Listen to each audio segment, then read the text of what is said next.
এই আন্দোলনকে যদি, যে স্পিরিট নিয়ে আন্দোলন সবাই সামিল হয়েছেন, একত্রিত হয়েছেন, এই আন্দোলনের রেজাল্ট যদি পেতে চান, আন্দোলন হয়েছে, আন্দোলনের একটা রেজাল্ট হলো হাসিনা চলে গেছে, ফ্যাসিজম এখান থেকে জাস্ট একটু নড়ে চড়ে বসছে, কিন্তু ফ্যাসিজম এই সমাজ থেকে নির্মূল হয় নাই।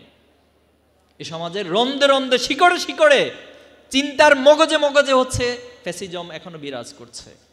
তো যদি এই ফ্যাসিজমকে উৎখাত করতে হয়, শিকড় উপড়াইতে হয়, জুলুমের আমূল পরিবর্তন করতে হয়, জুলুমের মূলোচ্ছেদ করতে হয়, তাহলে এই আন্দোলনের যে স্পিরিট, শাহাদাতের তামান্না, ত্যাগের তামান্না, অপরকে অগ্রাধিকার দেওয়ার মানসিকতা, এটা যত বেশি আমরা ধারণ করতে পারবো, তত বেশি আন্দোলনের ফল আমরা এবং এই সমাজ, এই রাষ্ট্র পাবে ইনশাআল্লাহ। আমাদের স্পিরিট ঐক্য, কোনো বিভক্তি নয়। বিভক্তি করবেন না, আসুন ঐক্য।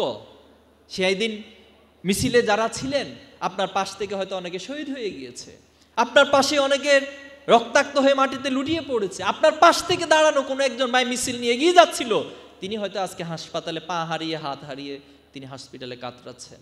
তাহলে এই ভাইদেরকে ফিল করতে হবে। শহীদ পরিবারগুলোর কাছে যাবেন, তাদের কাছে গিয়ে জানতে চাইবেন আপনারা কি চান। এই আন্দোলন তো আপনার সন্তানকে, আপনার সন্তান হারিয়েছেন, আমরা আপনার সন্তানকে ফিরিয়ে দিতে পারবো না। এখন আপনি কি চান? আমরা যারা বেঁচে আছি, আপনার সন্তানের সাথে ছিলাম সেদিন, আমাদের কাছে আপনাদের প্রত্যাশা বলেন। দেখবেন সবাই এক কথাই বলবে যে এই দেশ থেকে আমরা দুর্নীতিমুক্ত চাই, এ দেশে কোনো জুলুম দেখতে চাই না, এ দেশে কোনো অন্যায় দেখতে চাই না, এ দেশে কারো কর্তৃত্ববাদ দেখতে চাই না, সবার স্বাধীনতা থাকবে, সবার অধিকার নিশ্চিত হবে। এখন প্রশ্ন, এই অধিকার যদি নিশ্চিত করতে চান, আপনি পৃথিবীর ইতিহাস পর্যালোচনা করুন, আজকের সমাজ পর্যালোচনা করুন, আজকে পৃথিবীর রাষ্ট্রগুলোকে পর্যালোচনা করুন, কোথায় সেই অধিকার প্রতিষ্ঠিত করতে পেরেছে, কোন তত্ত্ব, কোন মতবাদ সে অধিকার প্রতিষ্ঠা করতে পেরেছে। অথচ আপনি যদি আজ থেকে 1500 বছর, 1500 বছর আগের যুগটাতে যান, যখন আল্লাহ রাসূলুল্লাহ সাল্লাল্লাহু আলাইহি ওয়াসাল্লাম এসেছেন, একটা অন্ধকারময় যুগে, আইয়ামে জাহেলিয়াত ছিল, কিন্তু সেই আইয়ামে জাহেলিয়াতে আল্লাহ রাসূলুল্লাহ সাল্লাম তার নিজের প্রচেষ্টার সাথে যখন আল্লাহর পক্ষ থেকে ওহী আসলো, সে ওহী দিয়ে যখন মানুষদেরকে পরিবর্তন করা শুরু করলো, সমাজকে যখন পরিবর্তন করা শুরু করলো, সেই সমাজটাই একটা সোনালী সমাজ হিসেবে পৃথিবীর বুকে প্রতিষ্ঠিত হয়েছে। সেই সমাজটা আজ অবধি পৃথিবীর সেরা মডেল সমাজে এখনো আমাদের কাছে পরিগণিত হচ্ছে। আজকে আপনি দুর্নীতি রোধ করবেন, কিভাবে করবেন? যদি আল্লাহর ভয় কারো মধ্যে না থাকে, তাহলে দুনিয়ার কোন ভয় মানুষকে দুর্নীতি থেকে মুক্ত রাখতে পারে? ওমর রাদিয়াল্লাহু তাআলার সময় তিনি রাতের বেলা বের হইতেন, সে খেলাফতের যুগে তিনি যখন রাতের বেলা বের হতেন, একদিন এক বৃদ্ধ মহিলা আর তার মেয়ে কথোপকথন হচ্ছে, জানেন নিঃসন্দেহে সে ঘটনা। বৃদ্ধ মহিলা বলতেছেন, তুমি পানির সাথে, দুধের সাথে পানি মিশাও, যাতে আমরা বেশি মুনাফা লাভ করতে পারি।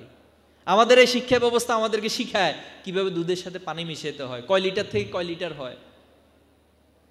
অথচ সেদিন বৃদ্ধ মহিলাকে তার মেয়ে বলতেছিল যে, মা, আমরা যদি দুধের সাথে পানি মিশাই, এটা তো অনৈতিক কাজ, এটা একটা দুর্নীতির কাজ। আর ওমরের এই খেলাফতের সময় যদি আমরা এই কাজ করি, তাহলে তো ওমরের সৈন্যবাহিনী আমাদেরকে দেখা মাত্র আমাদের উপর শাস্তির ব্যবস্থা আরোপ করবে। তখন তার মা তাকে বলতেছেন যে, ওমরও এখানে নেই, ওমরের কোনো সৈনিকও এখানে নেই, তুমি পানি মিশিয়ে দাও। কি চমৎকার উক্তি। তখন মেয়ে জবাব দিচ্ছে, মা, এখানে হয়তো ওমর নেই, ওমরের কোনো সৈনিক হয়তো না থাকতে পারে, কিন্তু ওমরের যে রব, আমার যে রব, যে রবের দৃষ্টির বাহিরে পৃথিবীর কোনো একটা অনুপরমাণু কোনো কাজ করতে পারে না, সেই রবের চোখের বাহিরে কি আমরা এই পানি মিশানোর কাজ সম্পাদন করতে পারবো? তার মা নিশ্চুপ হয়ে গেছেন। সুবহানাল্লাহ।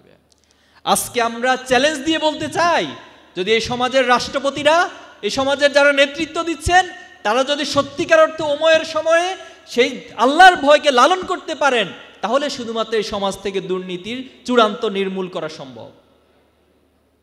আমরা কি এই প্রেরণাকে নিতে পারবো ভাই? নিতে পারবো?